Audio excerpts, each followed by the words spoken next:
Каналыма қош келдіңіздер. Видеоны соңына дейін қарап, подписка, лайк басуды ұмытпаңыздар. Бүгін осындай пирог әзірлейміз. Керекті заттарымыз: ұн, творог, қант, жұмыртқа, разрыхлитель, ванилин, май, терка. Ұнымызға сары майымызды закрома майын, яғни теркадан өткізіп аламыз. Майымыз теркадан жақсылап өту үшін ұнға бірінші аунатып алып, содан теркадан өткізсеңіздер болады.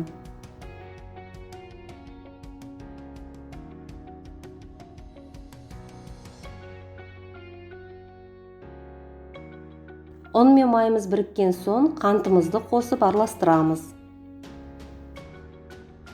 Қантымыз араласқаннан кейін бір пачка ванилин, бір пачка разрыхлителімізді қосып тағы араластырып аламыз.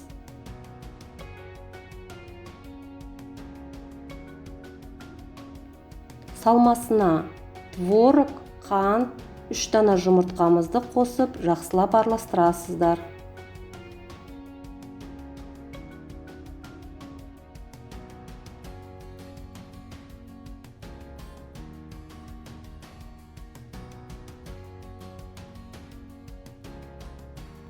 Менде осындай кальцодың астына пергаментін қағазымызды төсейміз. Оннан жасалған массамызды 2-ке бөлеміз. 4-тен 1 бөлігін алып қаламыз. Қалғанын осылай сеуіп шығасыздар. Одан кейін салмамызды саламыз.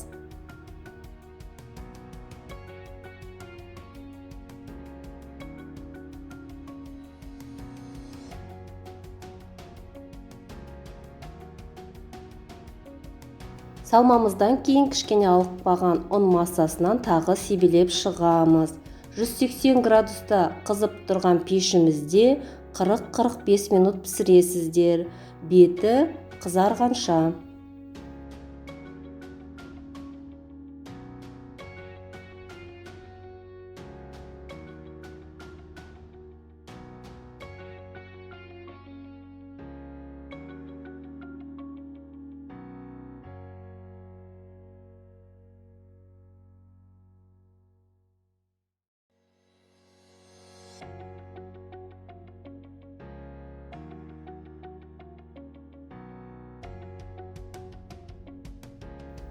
Осымен творожный пирогымыз дайын. Астарыңыз дәмді болсын. Сіздермен болған Нұржамал.